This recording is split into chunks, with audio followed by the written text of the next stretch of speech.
জিজ্ঞাসা করেছেন, বাংলায় কথা বলেছেন, যেহেতু 4 বছর মতো তিনি হরিয়ানায় রয়েছেন, সেই জায়গায় দাঁড়িয়ে আধার কার্ড দেখিয়েছেন, ভোটার কার্ড দেখিয়েছেন, বেদরকমার মেরেছে। তারপরে তাকে 2.5 ঘন্টা আটকে রাখার পরে ছেড়ে বলেছে, তোকে যেন আর হরিয়ানার মধ্যে না দেখতে পাই। প্রায় 5-6 দিন ধরে লুকিয়ে থেকে সেটা বাঙালি কর্তৃত্বে থাকবে। সেই জায়গায় পুলিশ বারবার হানা দিয়েছেন, বাঙালিদের উপর অত্যাচার করছেন। পালিয়ে পশ্চিমবাংলায় খড়গপুরে চলে এসেছেন। সকালবেলায় আমার কাছে এসেছিল। এই অবস্থায় সেখানে সমস্ত বাড়িঘরের ভাড়া বাড়িতে সমস্ত জিনিসপত্র রয়েছে। সেই অবস্থায় ফেলে সেই কোম্পানির কাছে তার মাইনা পড়ে আছে, পালিয়ে এসেছে। এবং যেভাবে মেরেছে সাংবাদিক দেখেছেন, তারা সমস্ত কিছু ভারতবর্ষের সব ইতিহাসে এইরকম নজিরবিহীন ঘটনা কখনো কোনো সরকার করেনি। যারা বাংলার মানুষের অবদান রয়েছে ভারতবর্ষের স্বাধীনতা। আজকে প্রথম অস্কার পুরস্কার বাঙালির হাত ধরে এসেছে, প্রথম নোবেল পুরস্কার বাঙালির হাত ধরে এসেছে। স্বাধীনতা সংগ্রামে এক বুক রক্ত দিয়ে আমরা স্বাধীনতা সংগ্রামে অগ্রণী ভূমিকা পালন করেছি। বিনয় বাদল থেকে নেতাজি সুভাষচন্দ্র বসু থেকে ক্ষুদিরাম বসু থেকে মাতঙ্গিনী হাজরা থেকে আজকে সেই অবদান কেন্দ্রে বিজেপি সরকার ভেঙে দিতে চাইছে। বাংলার অর্থনৈতিক পরিকাঠামো ভেঙে ফেলতে চাইছেন, কিন্তু মমতা বন্দ্যোপাধ্যায় বলেছেন আমরা কেন্দ্রীয় সরকারের 1 পয়সা না নিয়েও বাংলার মানুষকে গিয়ে বাঁচিয়ে রাখা যায়, আমরা সেই কাজ করি। তাই আপনাদের কাছে অনুরোধ রাখছি, আপনারা আপনাদের এলাকার যে কাজ সেই কাজ নিশ্চিতভাবে এখানে নথিভুক্ত করাবেন। আপনাদের কাজ পৌরসভা করে দেবে। এছাড়াও যদি মনে হয় যে আপনারা যে কাজ করতে করতে আরও 2-10 লাখ টাকা বেশি লাগবে 3টে ওয়ার্ডে, নিশ্চিতভাবে জেনে রাখুন পৌরসভার চেয়ারম্যান বারবার বলেছেন যে মমতা বন্দ্যোপাধ্যায় যেভাবে পৌর এলাকায় উন্নয়ন করেছেন, সেই উন্নয়নের নিরিখে দাঁড়িয়ে আমি পৌরসভার নাগরিকদের পাশে রয়েছি। যদি আরও কিছু টাকা লাগে নিশ্চিত চেয়ারম্যান সেই টাকা দিয়ে আপনাদের কাজ করবেন। ভালো থাকবেন, সুস্থ থাকবেন। আজকের এই কর্মসূচি অত্যন্ত সাফল্যের সহিত সমাপ্ত হবে, এই আশা রেখে আমি আমার বক্তব্য শেষ করছি।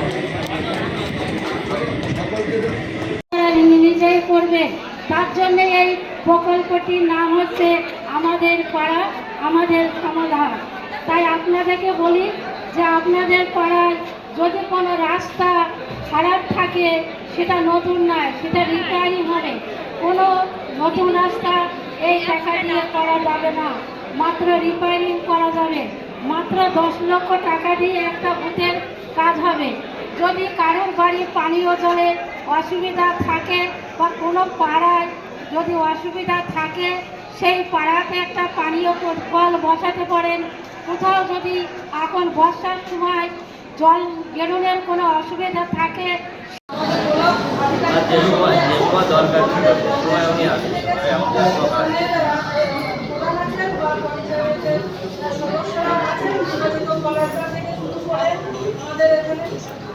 যখন আসার দরকার ছিল তখন আসলে পঞ্চায়েতের সদস্যরা সবাই উপস্থিত আছে। আমরা কিন্তু এই জনপ্রতিনিধি বা যারা আছে অধিকারীরা, তারা কিন্তু এখানে কোনো নাম দেবে না বা কোনো সিদ্ধান্ত নেবে না। আপনারা আপনাদের পাড়াকে সুন্দরভাবে সাজিয়ে তোলার জন্য যে নামগুলো এখানে দেবেন, সেইগুলো ওনারা নথিভুক্ত করবেন এবং সেইগুলো আপনাদের প্রাধান্য দিয়ে সেই কাজগুলো ওনারা করবেন। তাই আপনাদের বলবো, আপনাদের পাড়া আপনারা সাজিয়ে তুলুন সুন্দর করে, যেন মুখ্যমন্ত্রী মমতা বন্দ্যোপাধ্যায়ের এই আমাদের পাড়া আমাদের সমাধান এই প্রকল্পটি সাফল্য হয়, এই আশা রেখে আমি আমার কথা এখানে শেষ করছি। নমস্কার, সকলেই ভালো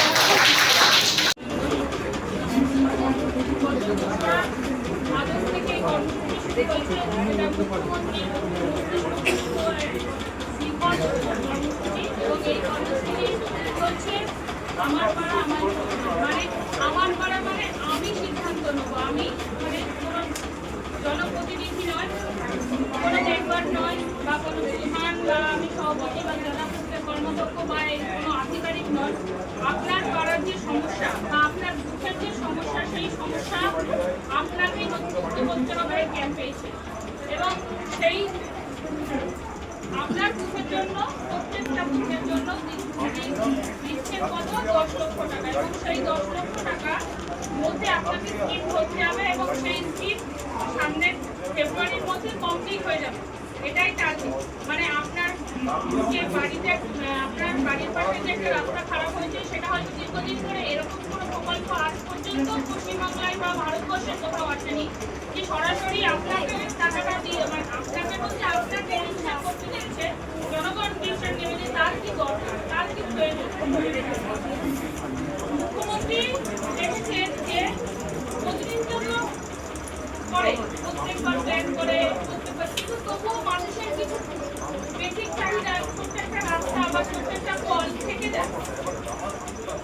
সেই জন্য মুখ্যমন্ত্রী চিন্তা করলেন যে আমি 10 লক্ষ টাকা যে খরচ হবে সেই রেজিস্ট্রেশনটা তারা করবেন না, এবং আপনাদের সেই রেজিস্ট্রেশনের ক্ষমতা দিয়েছেন এবং আপনারা আগে করবেন আপনার মুখে জলের কল দরকার না, রাস্তা ভাঙা রাস্তাটা রিপেয়ার দরকার না, ড্রেনের দরকার না, লাইটের দরকার না, আইসিডিএস সেন্টার রিপেয়ারিং এর দরকার না, কোনো স্কুলের রিপেয়ারিং এর দরকার, এগুলো আপনারা রেজিস্ট্রেশন নেবেন এবং সেই রেজিস্ট্রেশন মতো এখানে কাজ হবে। এবং এই প্ল্যান উঠে গিয়ে আর এই প্ল্যানের ওঠার পরে কিছু প্রশাসনিক কাজ থাকে, প্রশাসনিক লেভেলের যে কাজগুলো, ওই কাজগুলো হয়ে যাওয়ার পরে এই প্ল্যানগুলো সবগুলোই নেমে যাবে। এবং আগামী ফেব্রুয়ারি মাসের মধ্যে তিনি টার্গেটও বেঁধে দিয়েছেন যে দীর্ঘমেয়াদী কোনো প্রকল্প নয় এবং মানুষের যে চাহিদা, বেসিক চাহিদা, তা আগামী ফেব্রুয়ারি মাসের মধ্যে কমপ্লিট করতে হবে।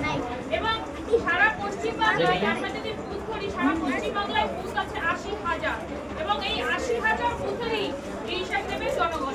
সেই জন্য আমাদের সবার তরফ থেকে মুখ্যমন্ত্রীকে অশেষ ধন্যবাদ যে তিনি এই তিনতল পঞ্চায়েত ব্যবস্থার যে মূল ভিত্তি জনগণ, সেই জনগণের হাতেই ন্যস্ত করেছেন। এবং আমরা কি হয়, আমরা বলি যে মেম্বারকে কি আবার এই রাস্তা দরকার, কিন্তু মেম্বার দেখে যে এই রাস্তার থেকে বলে ওই রাস্তাটা বেশি দরকার করে দেয়, কিন্তু মেম্বারেরও নেই কেন, মেম্বারেরও টাকাটা সীমিত।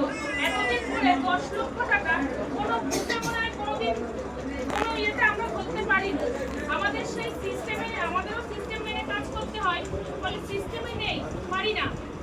তাহলে এটা আমাদের একটা বড় অপরচুনিটি যে আমরা একটা সিদ্ধান্ত নিয়ে সেই সিদ্ধান্তে ইমপ্লিমেন্ট হবে, ফেব্রুয়ারির মধ্যে কমপ্লিট হবে। আপনার রাস্তা বা জল বা লাইট যাই দেবেন কমপ্লিট হবে এবং সারা পশ্চিমবাংলা জুড়ে এই প্রকল্প চলবে। দিদির স্বপ্নের প্রকল্প, কেন দিদি হচ্ছে এমন একজন মানুষ, এমন একজন মুখ্যমন্ত্রী তিনি যে সবসময় মানুষের কথা ভাবে, মানুষের জন্য করে, জনগণের কথা ভাবে, জনগণের কথা ভেবে তার মাথার থেকে এমন এমন প্রকল্প বেরোচ্ছে হয়তো আমরা কোনদিন বাস্তবে এরকম প্রকল্প হয় বা মানুষের সাহায্যে এরকম প্রকল্প হতে পারে আমরা ভাবতে পারিনি।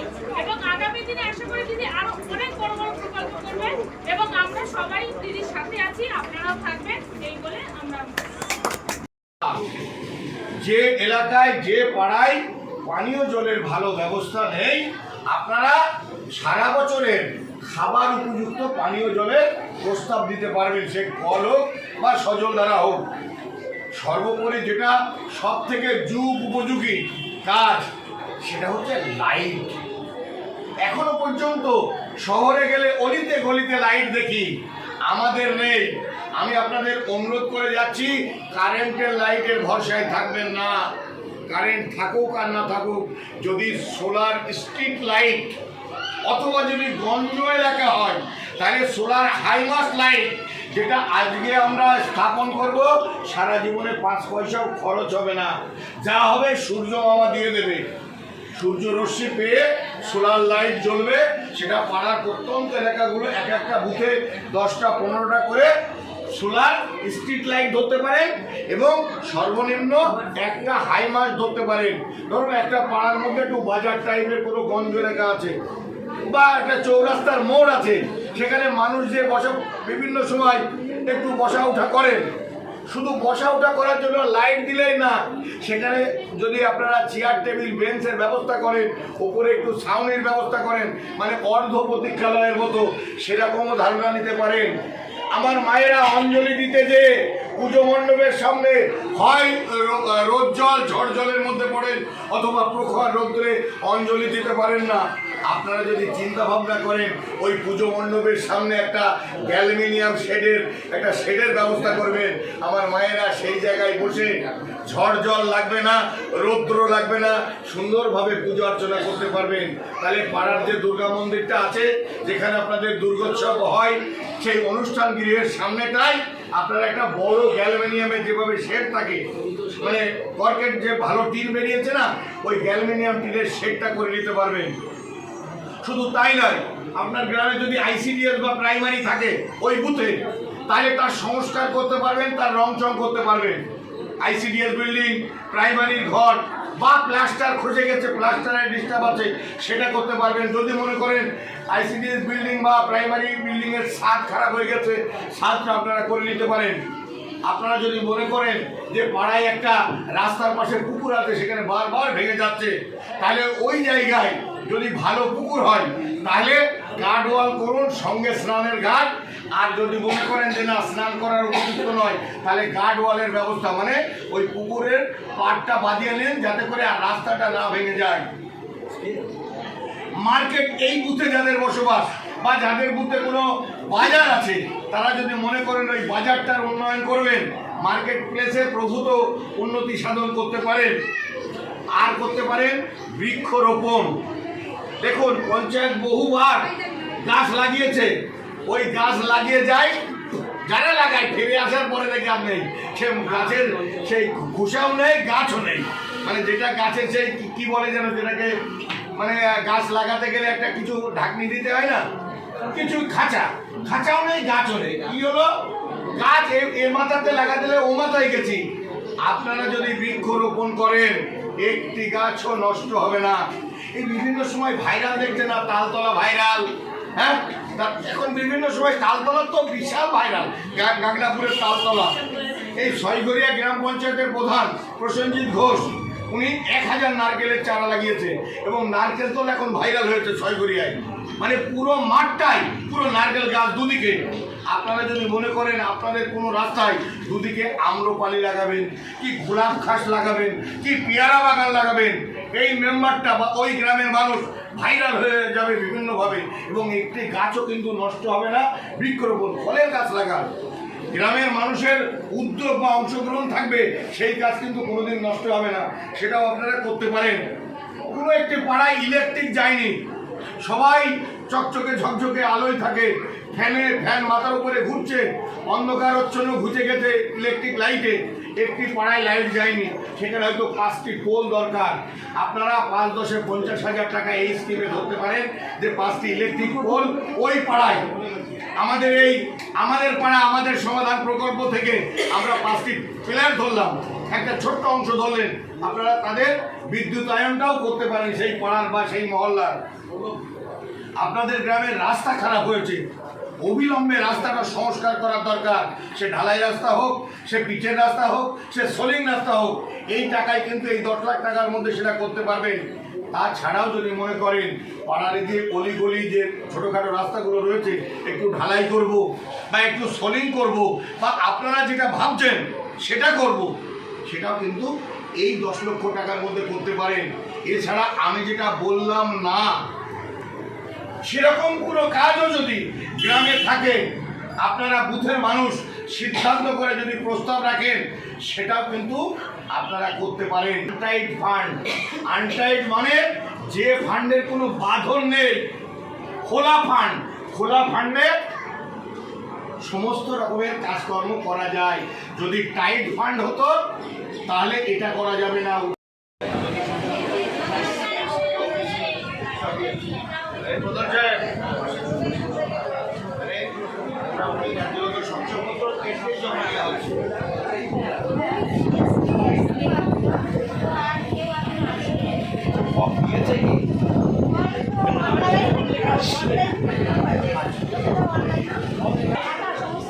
সমস্ত ভাতা, বৃদ্ধ, বিধবা, লক্ষ্মীর ভাণ্ডার, মানবিক, সব কিছুই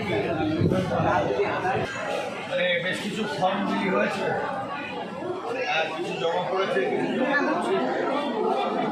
আপনারা সেই 10:30 থেকে শুরু করেছে, মানে এখানটাই ভিড়টা বেশি থাকে। ঠিকই আছে, তবুও একবার দেখে তাহলে যা হচ্ছে তো সব মনে অনলাইনেই হচ্ছে। অফলাইনে কিছু ফর্ম নিয়েছে,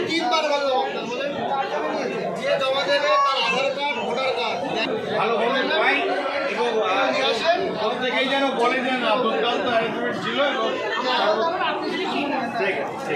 তো আমরা ভালো ভালো স্টাফ পেয়ে গেছি, তো চাপ নেই। তবে কৃষক বন্ধু সমস্ত রকমের সহযোগিতা কিন্তু আপনাদেরই করতে হবে। আর গ্রামের মানুষ আসবে, শুনবে, তারপর ওদের পেপারপত্র রেডিটাও আপনাদেরই করতে হবে। তারপর খেয়াল রাখবে। আর তাদের যদি একটু সুবিধার সুবিধা হয় বাহ। বলছি নতুন বিদ্যুৎ কানেকশন কিছু কি আসছে? নতুন কানেকশনের জন্য কিছু আসছে? সাবসিডি 18 সালের আগে সালের 31শে ডিসেম্বর পর্যন্ত বাড়ি দুইটা কমার্শিয়াল তার মাধ্যমে রেজিস্ট্রি হবে ইন্ডাস্ট্রিয়াল নয়। 18 সাল পর্যন্ত পুরো ভূমি রাজস্ব দপ্তর। তাহলে বলছি কিছু নিউট্রিশনের কিছু জমা পড়লো? নিউট্রিশন আসেনি। কানেকশান হ্যাঁ কিছু অ্যাপ্লাই মানে কোনো মানুষ কিছু ফর্ম নিল তবে আসবে, এখনো সময় রয়েছে তো। ফর্ম নিলে তাদেরকে একটু বুঝিয়ে দেওয়া এবং সেইভাবে জমা করা। আর মৎস্যজীবী ক্রেডিট কার্ডটাও খুব খুব ভাইটাল বর্তমান সময়ে। ঠিক আছে, ভালো করে কাজ করুন। রেজিস্ট্রেশন করেছে অল্প, আগে যেমন একজন এসছে এখনই আছে। আর বিনামূল্যে যে সামাজিক সুরক্ষা তো অন্তত পক্ষে ভালো করে এগুলো নথিভুক্ত করেন। বিভিন্ন রকম যে সমস্ত সুযোগ সুবিধা আছে সেগুলো কিন্তু আপনারা পাবেন।